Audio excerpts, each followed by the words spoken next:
The lecture you are about to see is part of our annual Alan Edwards Psychology Lecture Series.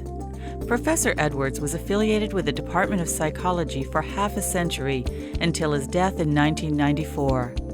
He was an outstanding teacher, researcher, and writer who introduced new statistical techniques that are credited with changing the way modern psychological research is conducted.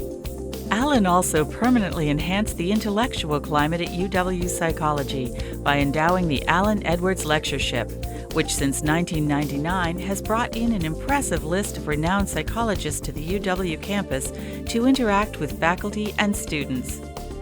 The lecture you're about to watch is one of a pair given back-to-back that matched a UW psychology professor with a visiting researcher to talk about a topic of great public and scientific interest.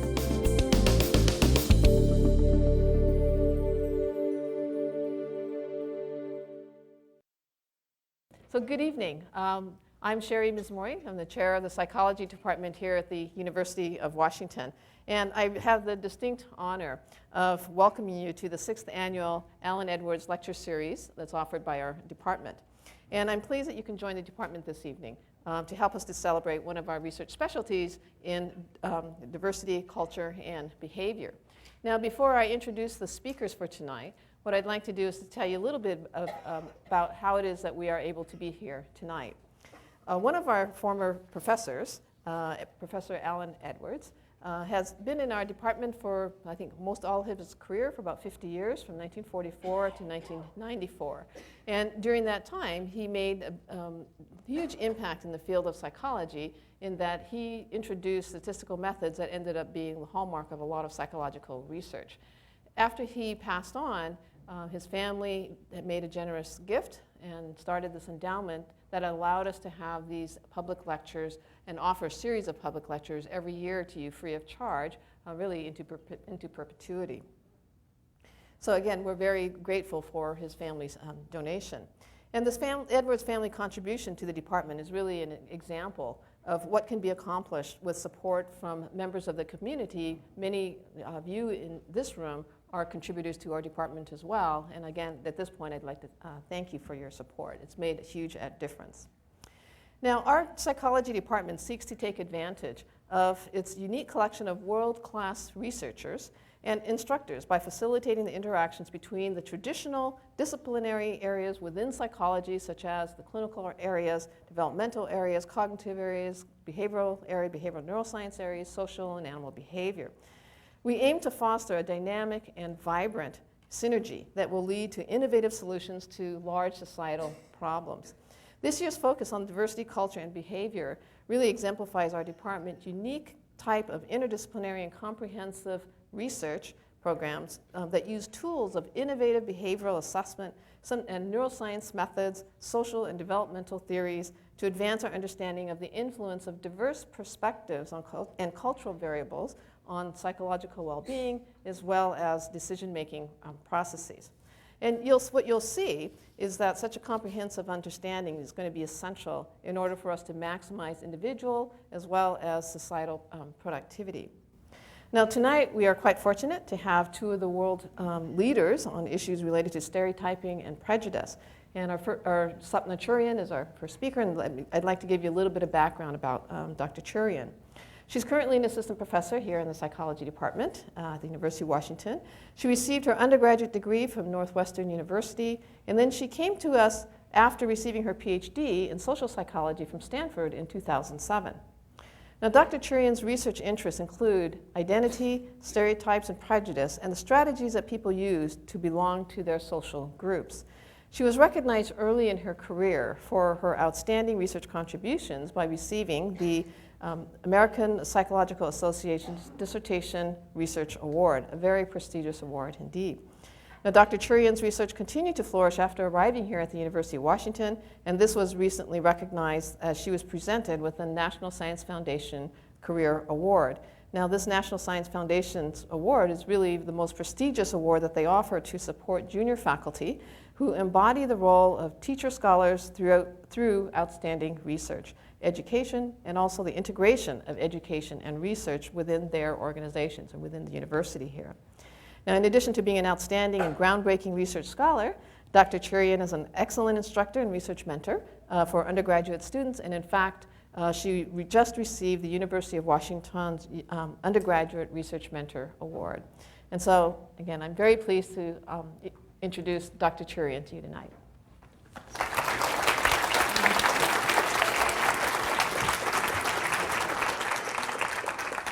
Thanks, Sherry, and thanks for that really nice introduction, and thanks to all of you for being here tonight.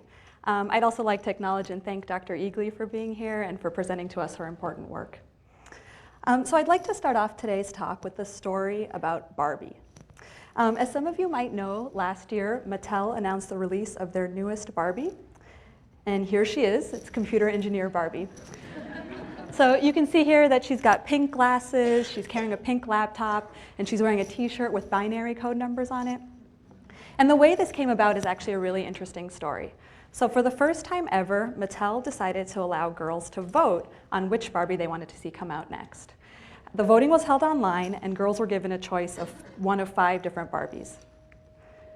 They could vote for environmentalist Barbie, for surgeon Barbie, for architect Barbie, for news anchor Barbie, or for computer engineer Barbie. Now, it turned out that voting was open for about a month, and over 500,000 people ended up voting. Computer engineer Barbie ended up winning by a landslide after female engineers and others in the world of technology launched massive online campaigns to try to get out the vote.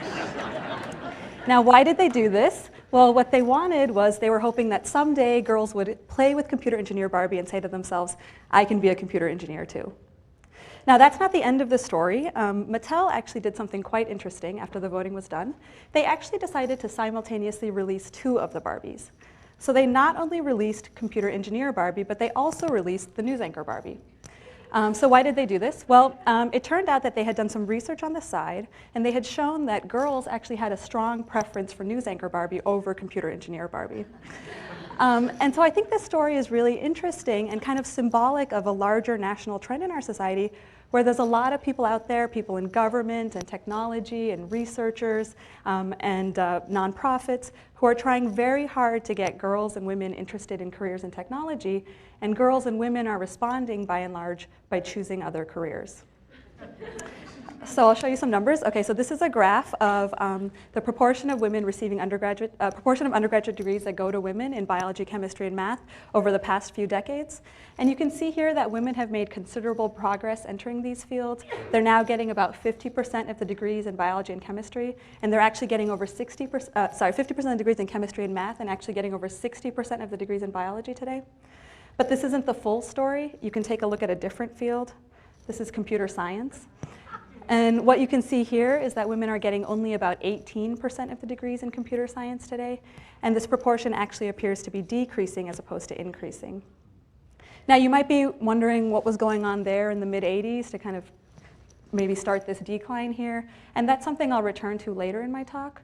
But what I'm interested in my research is understanding why women are underrepresented in computer science and what we can do to change that. Now, before I get to that why, I think there's another why that's really important, and that is the why do we care? Why do we want more women in this field in the first place? And I think there's really 3 reasons why we want more women in the field of computer science. The first one is, as many of you know, computer science jobs are rated among the best in this country. They're high status, they're lucrative, they're flexible, and women are missing out on jobs that are potentially very good for them. Second, computer science is missing out on potential talent. So computer scientists in many ways are the modern architects of our society, and we're simply not training enough computer scientists to keep up with the demand. So I'll show you some numbers here. So this is a graph plotting the number of annual degrees that we grant in computer science, plotted against the number of average annual job openings in computer science. And what you can see here is there's a big gap between who we're training and who we need to be training in computer science. And if we can convince more women and other people who aren't currently interested in the field to enter the field, that might be one good way of reducing this gap. Now, I think the third reason that we really care about gender diversity in computer science is that computer science is missing out on diverse perspectives. And I think this point is best illustrated by a story about airbags. So some of you might remember in the late 1970s when airbags were first implemented into cars, they ended up injuring and even killing some women and children because they were designed for kind of a larger male body type. And some people have argued that if the design team, which was an all-male design team, if the design team had had a woman on the design team, perhaps the team would have remembered that they were designing for a broader population. So computer science is a great field. Why are there not more women in it? And this is a complicated problem with multiple explanations. But I'd first like to consider an explanation that I hear often, but one that I find unsatisfying and actually a little bit troubling. So I think that explanation is captured well here by a professor of computer science at Yale. And he says, the real explanation is obvious. Women are less drawn to science and engineering than men are. They must be choosing not to enter, presumably because they don't want to, presumably because they, by and large, don't like these fields. Now, his emphasis here on women's choices and women's preferences suggests that we can't do anything about this, nor should we do anything about it. It's what women want, right? But I think this view assumes that people's choices are free as opposed to constrained in some way. And what we know from the research is that women's choices are constrained, and that these societal factors that constrain women's choices can contribute to their underrepresentation. So what are these societal factors? Well, here's a few of them. First of all, women may be socialized away from careers in technology by their parents and teachers and other people who think that these careers are perhaps better suited for boys than they are for girls. There's also lingering discrimination in these fields, and so it could be that people have certain stereotypes about women not being as good at technology as men, and if you have those stereotypes, you might be less willing to allow women to enter the field. Just the mere fact of having underrepresentation can perpetuate future underrepresentation. So if women don't see people in these fields who look like them, or they don't have female mentors, they may be more reluctant to enter the field. There's also research on women's expectations of success in science and math fields, and women tend to underestimate how well they're going to do in these fields, whereas men actually tend to overestimate how well they're going to do in these fields. And we know from this research that if you don't think you're going to do well in these fields, you're probably not going to be as interested in entering them. And finally, some people have noticed that the perceptions that fields like computer science require a lot of intensive hours, that these perceptions might be seen as women as incompatible with having a family. Now, these are all barriers that undoubtedly contribute to why some women don't enter fields like computer science. But what's interesting to me about these barriers is that they all exist or previously existed in other male-dominated fields that women have entered, like those fields I showed you earlier, biology, math, and chemistry. So what this suggests is that there might be something else going on in computer science, or something more potent in computer science compared to these other fields. Now, what I want to suggest in my research is that the stereotypes of who computer scientists are and what they do might contribute to gender disparities in computer science. And furthermore, I want to suggest that we can do simple things in society to try to change these stereotypes and change who's interested in the field. Okay, so what are these stereotypes? Well, the New York Times ran an article a few years ago investigating gender disparities in computer science. And they cited something here that they called the nerd factor, that when high school girls think of computer scientists, they think of geeks, pocket protectors, isolated cubicles, and a lifetime staring into screen writing computer code. Now, it's important to note that these are stereotypes. They're generalizations about a group that's applied to the group as a whole, and they can have no basis in reality.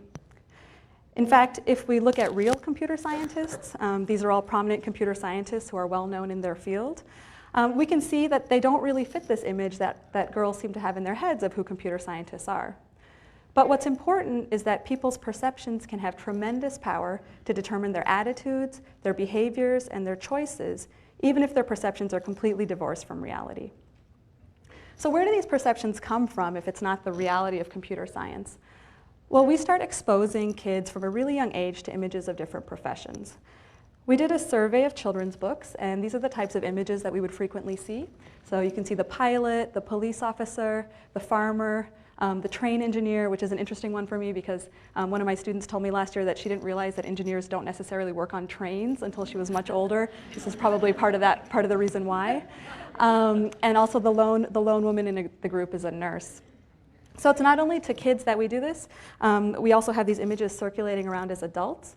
I took this last profession here, nurse, and I entered it into Google image search, and I'll show you the first images that came up. So this is a survey of the first images that come up when you type in nurse into Google Images.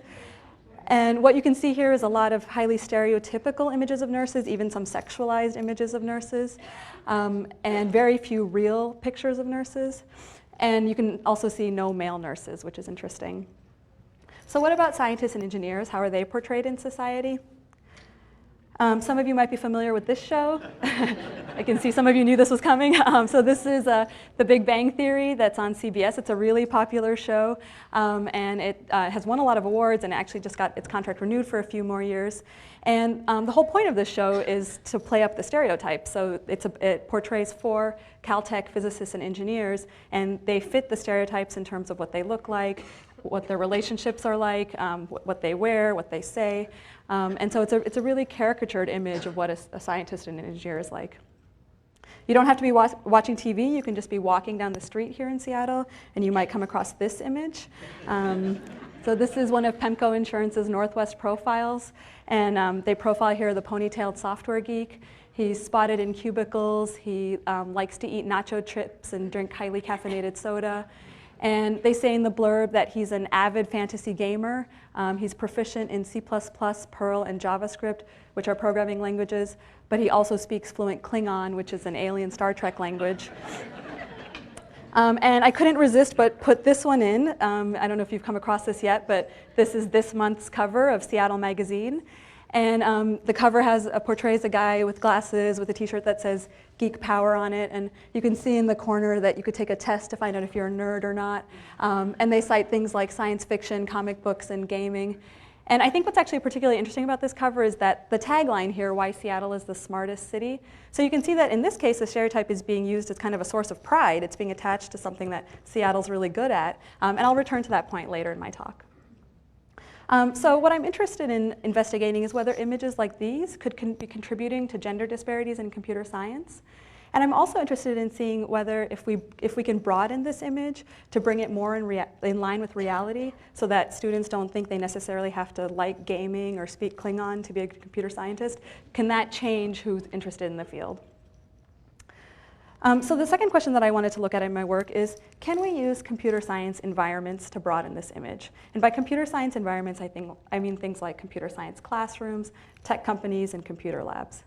So why computer science environments? Well, living here in Seattle and before that living in the Bay Area, I had the chance to visit a lot of tech companies. And one of the things I would notice is that I would come across tech companies that really did seem to fit the stereotype to me. So I'll show you some pictures. So these are pictures from a documentary called Valley of the Boys. And this is filmed in Silicon Valley in the late 90s.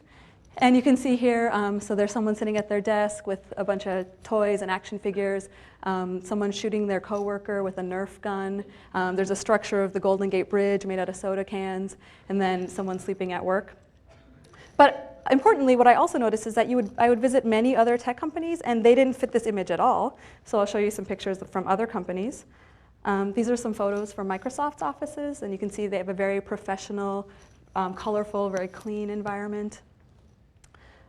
Also Google here, they've got some funky things going on with their hammock chairs and their boat being used for meetings, but also it didn't seem to fit the stereotype to me. And this was also true at the department level. You can walk on over across campus and you can visit our University of Washington Computer Science and Engineering building. And this was a building that cost over $70 million to build, and it was designed explicitly as a people place. And so it has a lot of collaborative spaces, it's very bright, there's a lot of modern art in it, and it's a really beautiful building. Also didn't seem to fit the stereotypes to me. And when I first got to the UW, I learned that the University of Washington's Computer Science and Engineering department actually has a higher percentage of women in their department than a lot of our peer institutions. And so I wondered to myself, well, it could be the case that when women enter a field, perhaps the environment changes to become less stereotypical. But it could also be the case that if you set up an environment that isn't stereotypical, maybe some women will be more likely to enter. And it's this latter hypothesis that I wanted to test in my research. So basically the question I was wondering is, can we change the stereotypes by changing the stuff? So I'm going to show you a bunch of experiments that we've done in my lab. And in the interest of time, I'm not going to go into the details about exactly what analyses we ran or exactly what questions we asked. If you're interested in the nitty-gritty details of the studies, I've put the citation at the bottom, and you're welcome to just go to my website. We've uploaded all of them as PDFs. You can just click on it, and you can get all the details about every study that we did. So in this first experiment, what we did is we had male and female undergraduates who are not computer science majors. And the reason we were interested in people who are not computer science majors is because we were really interested in the question of how do you get people who aren't already in the field into the field. So we were interested in that question about recruiting. And what we did is we had them come into a room in the computer science building at Stanford. So it was the Gates Computer Science Building, and the study was run at Stanford. And it was a small classroom, and what we did is we had decorated the room in one of two ways. So for half the participants, the room looked like this. So it had things like Star Trek posters, science fiction books, and soda cans stacked up. And these were things that Stanford undergraduates told us that they associated highly with computer science majors. For the other half of the participants, the room didn't fit the stereotypes. So it had things like nature poster, neutral books, and water bottles. And these were things that Stanford undergraduates told us they didn't associate highly with computer science majors. So what we did is we had our students come into this room one by one, and we didn't want them to think that we put the stuff there. So we just told them that we're sharing the room with some other people. They could just ignore the stuff, but we'd like you to sit at this table and fill out this questionnaire. And what the questionnaire asked them was how interested they were in computer science. So we asked them, how likely are you to major in computer science? How much have you considered majoring in computer science? And how interested are you in learning more computer programming? We took these questions, we standardized them, and then we averaged them together to get our measure of interest. So I'll show you what we found. So I have here graphed everybody who saw the classroom when it had the stereotypical objects in it against everybody who saw the classroom when it had the non-stereotypical objects in it. And then on the y-axis is their interest in computer science. And these are women's data right here. And you can see that for women, changing what was in the room changed their interest in computer science. So the women who were sitting in the room when it didn't fit the stereotypes expressed significantly more interest in majoring in computer science than those who were sitting in the room that did fit the stereotypes. For men, we saw no difference, so it didn't matter if the objects in the room fit the stereotypes or didn't fit the stereotypes. Their interest in computer science was the same. Now, I think one thing that's important to note about these studies is that sometimes I think people think it's too late by the time you get to college, that by the time you get to college, people have already decided what they want to do. They already have these stereotypes from a young age, and so why should we even bother trying? But I think what this shows is that it's not too late by the time you get to college, that students' attitudes towards certain fields are still quite malleable, and that we can make simple changes to try to influence what careers they're considering and what careers they put on the table. So the next question we were wondering is why? What is it about these stereotypes that might be a deterrent for some women? And to answer that question, I'm going to read you some quotes from women in the field and also from our participants. So the first quote is from the director of engineering at Intuit. She said, "We'd go to lunch and they would just talk about tape drives and hardware and wires and machines. It was my first realization that I was with a bunch of people I had nothing in common with." Second quote from a female student at Carnegie Mellon. "It's like, oh my gosh, this isn't for me. I don't dream in code like they do." And finally, from one of our participants, "When I first walked into classroom A, all of the Star Trek and Star Wars memorabilia seemed pretty nerdy to me, and I don't want to be stuck in a class with all geeks regardless of their sex." So what we were hearing from our participants and from others is that what they were doing is they were walking into our environments, they were taking a look around, and they were getting a sense for whether they felt like they fit with those objects and with the people that they imagined to be in that environment. And we came to term this ambient belonging. So it's the feeling of fit with the material components of an environment and with the people that you imagine occupy that environment based on the material components. Now, the fact that you can get a message about whether you fit in an environment or not based on just the objects makes sense. You can think about the last time that you visited a new town or a new city. And if you're anything like me, you probably start wondering, well, is this a place that I could potentially live? Could I see myself here? So what are you using to decide whether it's a place that you could live? Well, what you're probably not doing is you're probably not looking up facts about the city in Wikipedia, and you're probably not stopping people on the street to ask them if they like living there. What you're probably doing is you're looking around, right? You're looking around at the buildings, the cars, the shops, the restaurants, and you're kind of deciding, is this a place where you could see yourself? I remember the first time that I visited Seattle, I was driven around to all the different neighborhoods, and I saw the running stores and the yoga studios and the ski racks on people's cars, and I was like, oh, I think I could really live here. I think there's probably a lot of people in Seattle who are similar to me. And we think it's kind of a similar process for the participants in our study. They're walking in, they're looking around, and they're saying, is this me or is this not me? Would I be similar to the people here or not? And if they say no, then they decide not to choose that environment. So to test this notion, we wanted to do a study, and we also wanted to expand beyond classroom environments to look at company environments. And so what we did in this next study is we had 96 female and male undergraduates, and this one was done at the University of Washington. And we asked them to simply imagine that they were seniors and that they were about to graduate and that they had 2 job offers. And we said, both the job offers are in web design companies. And your offers are identical in terms of the position you would have at this company, the salaries you would get, the number of hours you're going to work. And we also kept the proportion of men constant across the 2 companies. We said in both companies it's 50% male. And the reason we did that is because we were interested in this study to see whether there's something beyond gender proportion that this stereotype evokes that might be driving women away.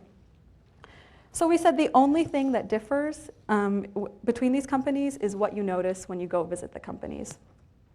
So in the first company, you notice things like Star Wars and Star Trek items, electronics, software, tech magazines, computer parts, video games, computer books, and science fiction books. In the second company, you notice things like water bottles, pens, coffee maker, art pictures, nature pictures, lamps, general magazines, and plants. And so these were all things that in the first company were pre-tested by University of Washington undergraduates as highly associated with computer science majors. And the things in the second company were pre-tested as highly associated with office environments, but not highly associated with computer science majors.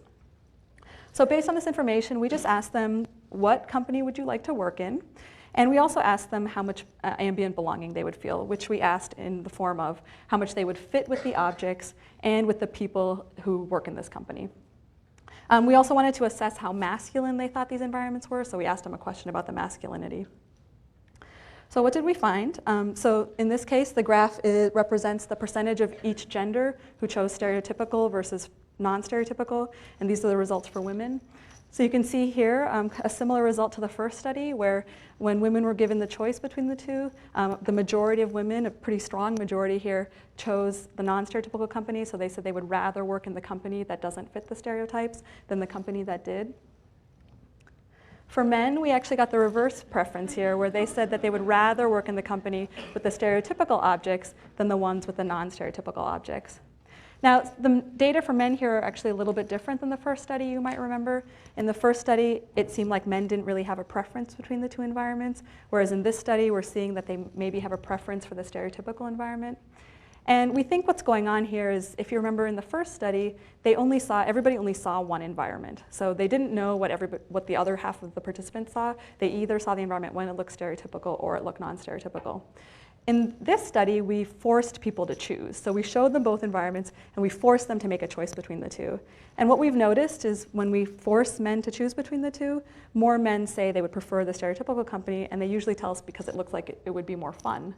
But when men only see one or the other, it appears to be that they're fine with either.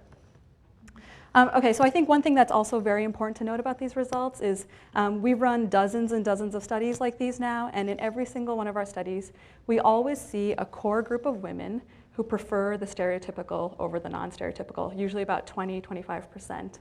And similarly, we always see a core group of men, usually about 25–30%, who prefer the non-stereotypical over the stereotypical. So when we talk about women's preferences and men's preferences, we're never talking about all women versus all men. There's a lot of variability within the genders. And I think why this is particularly important for computer science is because if we can broaden the image, so broaden the stereotypes, we might actually be able to recruit men into the field who otherwise might feel like they don't relate to the stereotypes. Okay, so what happened to our measures of ambient belonging? We got what we were predicting here, where women feel like they belong more in the non-stereotypical company than the stereotypical company, and men feel like they belong more in the stereotypical company than the non-stereotypical company. Turning to our measures of masculinity, what we found is that both men and women rated the stereotypical cues as more masculine than the non-stereotypical cues. But for women, the more they perceived that environment as masculine, the less interested they were in it. So the more that they saw things like Star Wars and Star Trek items and science fiction as masculine, the less likely they were to be interested in it. For men, there was no relationship between their perceptions of the masculinity of the stereotypical environment and their interest in it. So just a couple notes about masculinity here. First of all, the type of masculinity that we're talking about here doesn't necessarily correspond to the type of masculinity that you might initially think about, or how we might define masculinity, kind of the sports and like brawny beer type of masculinity. And so that might have something to do with why men's relationship between masculinity and interest was not significant. Second, a question that I get asked sometimes is, well, if these objects that are associated with computer science, like electronics and software and computer parts, if these things are inherently masculine, then how can we ever hope to recruit women into computer science? And I'll say a couple things about that. First of all, I think very few things in society are inherently masculine. I think they come to be constructed like that. And computer science is actually a great example of that, because the first computer programmers in this country were actually women, because computer science was thought of as a more feminine pursuit. Now, the second thing I'll say about that is, if we think about other fields like biology, math, and chemistry, the fields I showed you earlier, I think that one could also argue that the objects associated with those fields are also masculine. You can think about things like the microscope, the calculator, the lab coat. Yet women have entered those other fields, despite their masculinity. So what is it about those fields versus fields like computer science? I think the research shows that the perceptions of these fields are very important. And I'll share with you a study from another researcher, Amanda Diekman and her colleagues on this issue. So what she did is she took traditionally male-dominated fields and she divided them into two categories: fields that women now show higher interest in, and fields that women still don't show as much interest in.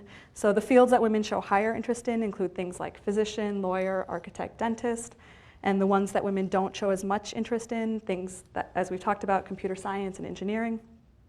And what she did is she looked at students' perceptions of these fields. And she found that students perceived fields like physician, lawyer, architect as being more communal, meaning that they're fields where you can work with other people and that they're fields that serve humanity. So you're helping other people by being in these fields.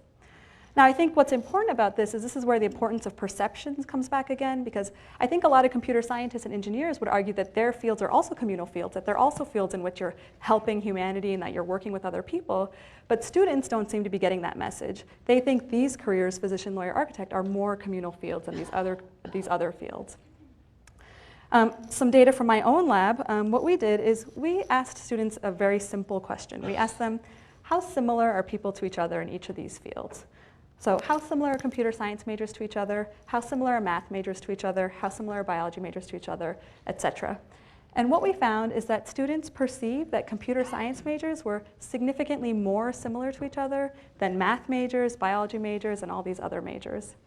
And so it's definitely the case that each of these majors has their own stereotypes. So stereotypes about English majors, definitely stereotypes about psychology majors. But what seems to be unique about computer science is the stereotypes that are applied to computer scientists appear to be particularly strong and pervasive. I'll take a few minutes and talk about what we're doing now. So I told you about classroom environments and company environments, and we're now looking at virtual environments. So as you know, virtual environments are increasingly becoming an important presence in people's lives. People use them for work, for entertainment, and universities are increasingly using them as a tool to educate. So right now, if you log into a program called Second Life, which is an online 3D virtual interactive program, you can actually see universities using Second Life as a tool to hold classes, to have office hours, to do labs, to take field trips. And if you wanted, you could get a free login and you could actually visit all these different campuses in Second Life, which is exactly what we did. And what we noticed is great variations in the designs of these campuses. So the top two pictures here, these are pictures from Ohio University and then MIT. And you can see that what they've chosen to do is replicate their real-life campuses in Second Life. So Ohio University has their red brick buildings and their green quads. MIT has all their buildings represented in Second Life. But other universities are doing things that are completely different, things that would be probably almost impossible in real life. So some universities are having classes on the beach. Another university is actually doing things that are kind of fantasy-like having students sit in floating chairs or sit on sofas outside or on tapestries. And so we wondered, well, could the designs of these virtual environments be influencing students' learning? And this is also a really practical question because maybe your organization or your university doesn't have $70 million to build a brand new fancy building, but you probably do have the resources to redesign your virtual campuses. So what we've been doing in our studies is we've been having students come into Second Life and enter classrooms that we've actually designed in Second Life. And so they log into Second Life, they get an avatar, and they get to wander through our classrooms and tell us what they think of them. So I'll show you what it feels like to be a participant in our study. So this is one of our classrooms that we have. This is the room that we call the Stereotypical Room. You can see it's got a lot of objects that correspond to the stereotypical conditions I've been talking about, and we've been testing it as an intro to CS class. And this is another one of our rooms, what we're calling the Non-Stereotypical Room. The layout here is very similar. It's the objects that differ between the two classrooms. And what we do is after students have a chance to walk around these classrooms, we ask them what they think about the classrooms and how well they think they would do in these classes. And what we're finding is results that are really similar to the results that we saw in the other experiments, where when women see both classrooms and are asked, what class would you rather take, they express a strong preference for taking the class that doesn't fit the stereotypes over the one that does. And when men have a choice of which class they'd rather take, they prefer to take the class that fits the stereotypes over the one that doesn't. Now, we've also moved to asking how well people think they would do in these classes.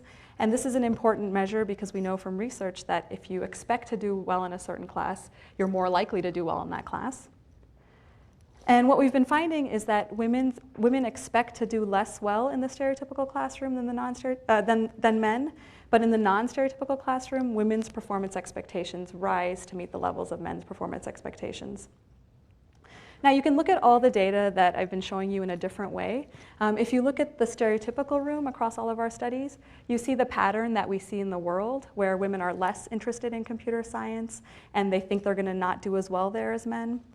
But what we've managed to do is we've managed to create an environment where women feel like they are as interested in computer science, and they feel like they can do as well in the field. Okay, so let me summarize the findings so far. So I hope what I've shown you is that stereotypes of different academic fields can preclude women from choosing to enter those fields like computer science. So what am I really saying here? Am I saying that we should somehow eradicate geek culture, or that we need to kick all the nerds out of computer science? And that is not what I'm saying. What I am saying is that I think we should broaden the image so that students don't necessarily feel like they have to identify as computer geeks to be in computer science. Now, I think this endeavor is made more complicated, but also more interesting by the fact that you could argue that there's nothing really objectively negative about the computer geek stereotype. You can think about the stereotypes that we sometimes talk about in society, or the ones that we often study in the social sciences. Stereotypes about women's abilities in math, for example, or the stereotypes about certain racial groups being violent or bad at sports or whatever. And I think that most of us would agree that those are stereotypes we would rather not see in society, that it would be better if we could eliminate those stereotypes. But what's interesting about the computer geek stereotype is, as we saw in the cover of the Seattle magazine, it's actually a source of pride sometimes for people, and it can be a source of belonging. How do we go about letting people have the cultures they want, but still make environments inclusive and welcoming for others? And I think the key really lies in creating an environment where you don't necessarily have to embody or fit that culture in order to feel like you could fit there. You can think about who you choose to use as interviewers. If everybody's very similar to each other, you might be sending a message that you have to fit that culture in order to be successful in that company. But if you show some diversity in who you use as your interviewers, you could be sending the message that, okay, you don't necessarily have to be like that to be successful here. Also from this work, what you can see is that you could use physical spaces. You can create physical spaces within the larger environment that communicate a sense of inclusion and welcome to people who might not feel like they fit the culture. Okay, so there's a couple of important takeaways that I'd like to leave you with. The first one is the power of simple interventions to create change in society. So you can see from our studies that it didn't require much. We simply redecorated these classrooms or these companies, and we were able to get women to be significantly more interested in being in these environments. And so it doesn't take much at all. And I'm going to show you an example of an intervention that actually happened here at the University of Washington after this work came out. So the University of Washington Computer Science and Engineering Department, they had a computer lab that their students used that was kind of like a standard, maybe like a little bit blah computer lab in the basement. And after they learned about this work, they actually put money and resources into renovating it. So they painted it and they added photos, and I think they actually made it look kind of like our non-stereotypical rooms now. And this happened about a year ago, and I talked to the chair of computer science a couple months ago, and he said that students have responded really positively to it. And he also said that it didn't require a lot of resources. He didn't spend very much time or money doing this, just basically some posters and some paint. And so it's a really good example of how you can make a simple change in your organization, and that could potentially have a good impact on students' learning.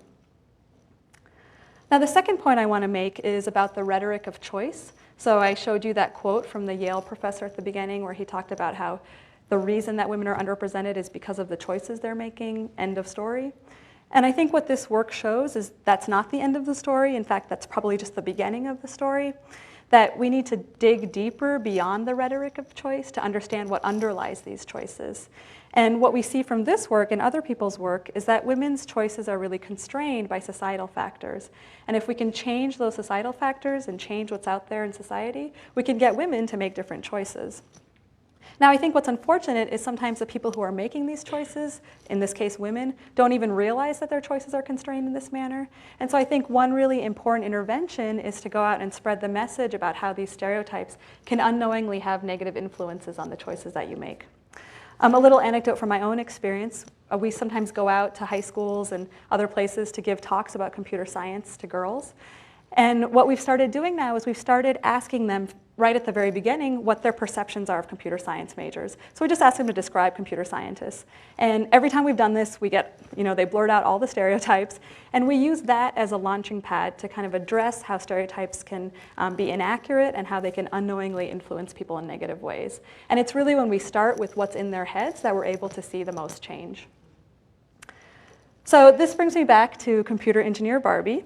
And I think what Mattel has done here, and they did it in partnership with the Society of Women Engineers and the National Academy of Engineering, is that they're using a slightly different strategy than the one that we've been talking about today.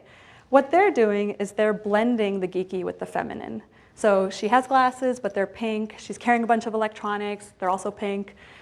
She's wearing that cute binary code t-shirt, very fun and fashionable. And so the message they seem to be sending is one that's more of, yeah, you do have to be a geek in computer science, but women and feminine women can be geeks too. Now that's a little different than what we're advocating. What we're suggesting by our work is that if we could broaden the stereotype so that you don't necessarily have to identify as a geek, that might be one way to recruit more women into the field. So which strategy is more effective? We don't know the answer to that yet. I think we'll need some empirical data to figure that out. And it could be possible that one strategy is more effective for some people, whereas another strategy is more effective for a different group of people.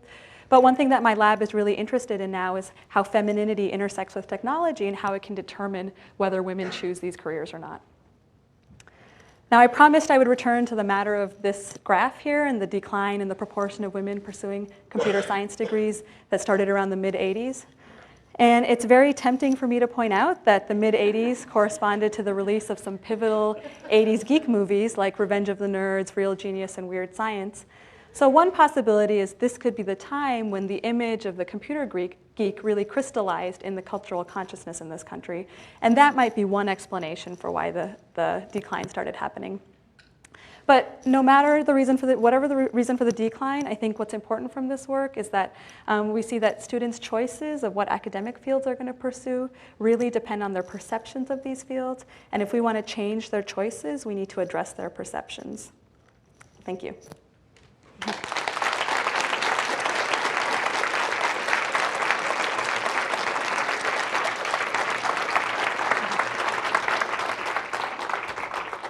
Thank you, Sapna, for a very fascinating talk.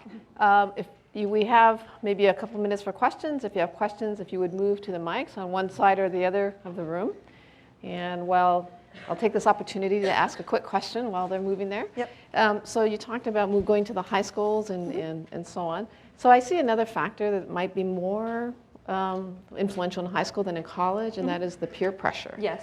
So how does that factor into how you talk to the high school kids? Yeah, that's a great question, and actually we're looking into that issue right now. So I have a couple honor students who are looking into how women might actually secretly be okay with being a computer science major, but they might not want other people to associate them with those stereotypes. Yep. And that might be, as you noticed, particularly true among adolescents when they're kind of in that phase of I really need to be liked and be popular.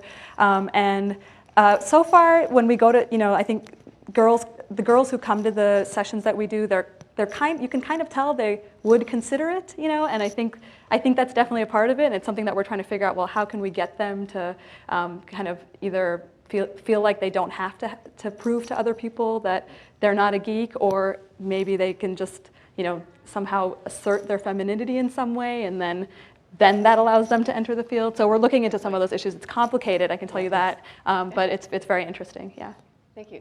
Yes. Go here for the first question. I wondered if you had any research based on product of company or product that the computer science group is trying to output, and if that has any bearing on women's choices versus men's choices. So if I'm understanding you correctly, you're suggesting like Apple making iPods versus, somebody else making... IBM making mainframes. Right, yeah. Okay, so that's an excellent question. We haven't looked at that, but I have been to a lot of meetings with other people who are really interested in gender and technology, and I've heard a few times that people say that one thing that computer science should try to do is associate themselves more with products that are computer science related, but that girls and other people don't immediately think of when they think of computer science, like iPhones, texting, all these things that all of us use all the time. And I think maybe one unfortunate thing is that when people think of computer science, like they think of like the person sitting behind the computer, but it's like everything that we do now is computer science, and so, I kind of have this little joke that I'm like, if we could just change the name to iPhone science, I think we could get a lot more people interested in it. But I think that's a great point, and I think it would be a really cool study to be able to kind of change the name of a field and see if you can kind of get more women interested in it, yeah. Thank you. One question over here. Thank you. I had a question. I realized the study was targeted to computer science, but I'm fascinated at the 25% versus 75% based on the stereotypical versus non-stereotypical environment. What would happen if you asked about another career? Would it be the similar split, or so did you address that, asking about some other career? Yeah, so what we actually did is we did a study where we didn't tell them what kind of company it was, and so we were kind of interested in the same thing, like is it the combination of computer science plus this stereotype, or could you just take this stereotype and isolate it as much? Obviously in some people's it's going to be associated with computer science because that's where it came from, but if you didn't have it under the umbrella of computer science, would you still get the same results? And we did find the same results. So it doesn't appear to be the combination of the two, it appears to be something about the content of that stereotype. And what we suggest is the masculinity is part of it, that women are really associating this with males and people who are masculine that they don't identify with. Yep. Is there a way for the industry to get access to the data and make changes within a corporation? Get access to the data that I presented here? Yeah, so you can actually go to any of these websites. So there's my website right here.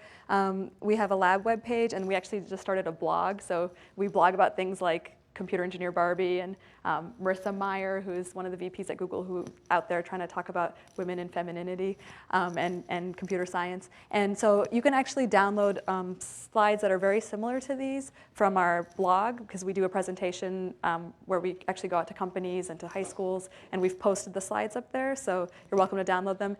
We also have other resources. We have a brochure that we hand out. I think we actually might have some resources here, so if you don't see them, you can come see me and I can give you some of the things that we hand out. And then of course you're always welcome to contact me if you're interested in getting more information about it. But yeah, for me it's really important to get this work out there and to try to make changes, and some of it is happening already, and I want to encourage that as much as possible.